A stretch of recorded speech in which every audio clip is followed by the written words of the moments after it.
Pagbibigay ng komendasyon ng SB, tinawag na 3.25 na lamang ayon kay Konsehal Turingan Benny Priscilla, humarap sa sesyon ng Sangguniang Bayan ng Daet.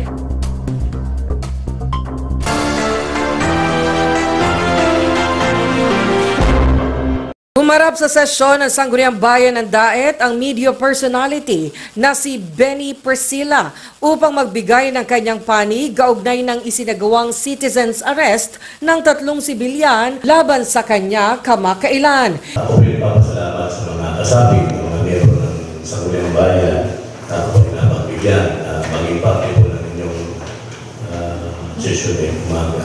Hindi ito nagsalita hinggil sa kinaharap na kaso dahil nasa korte na umano ang usapin. Gayunman, nananatili aniyang innocent unless proven guilty ang isang akusado. Alam naman po natin ang kaso kapag nasa husgado na pinipigil sa kanama and baka masubjudice. And let the court decide sabi nga unless proven guilty then reasonable doubt.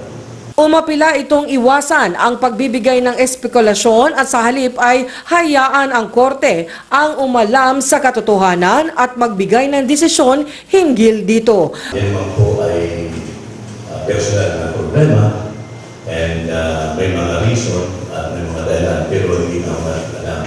I let my legal counsel to answer all the speculations and accusations. Ano po?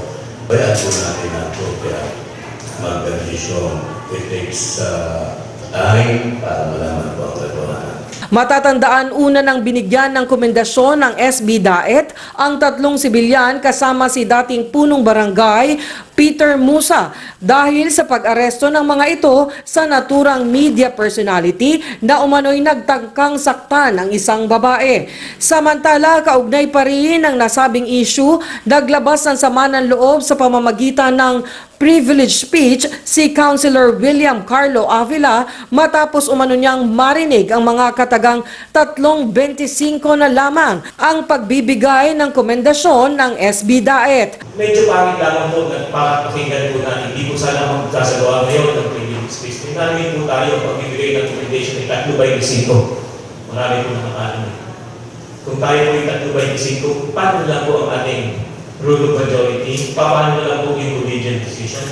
Nanindigan itong ang pagbibigay ng komendasyon ng SB ay isang collegial decision na pinagdidesisyonan ng mayorya. Yung ating pong pagbibigay ng recommendation, it is considered collegial decision. Ibig sabihin po, pag sinabing collegial decision, yun po ay binubuo ng pag-aprobahan ng bawat isa po sa atin. At by the principle of democracy, majority rules. Ibig sabihin po, pag ito po ay sinusugan ng mga nakararami, yun po ay prinsipyo ng demokrasya na kailangan po tayo sumunod. At yun po ang nangyari. Kung tutol umano ang sinuman ay maaari namang maghayag ng objection ang mga ito base na rin sa umiiral na prinsipyo ng demokrasya. Kung hindi ka po sumasang-ayon, tayo po ay may karapatan na mag-object doon sa isang resolution. Napakalinaw po yun. Aminado naman si Councilor Tomasito Turingan na siya ang nagsalita ng tungkol sa 3.25 kung kaya't humihingi umano siya ng paumanhin kung nasaktan nito si Avila. Kung nasaktan po sa sinabi, tama, ako po ang nagsabi sa kanya na ang pagbibigay po ng commendation ay hindi 3.25. Kung nasaktan po ang aking kaibigan, ay humihingi tayo ng dispensa.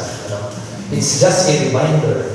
Pero giit ni Turingan, ito ay isang paalala sa kanyang mga kasamahan na dapat ay mas susing pinag-iisipan at hindi basta-basta ang pagbibigay ng komendasyon ng Sangguniang Bayan. It's just a reminder to the chairman na ang pagbibigay talaga ng commendation dito sa Sangguniang ay dapat hindi 3.25. It's just a reminder. So kung nasaktan po ang ating kaibigan, humihingi tayo ng dispensa. Sa pagbibigay ng commendation, hindi dapat 3.25 at saka pinag-iisipan bago isinasalang po dito po sa Sangguniang. Para sa CNTV News, Mutia Montenegro.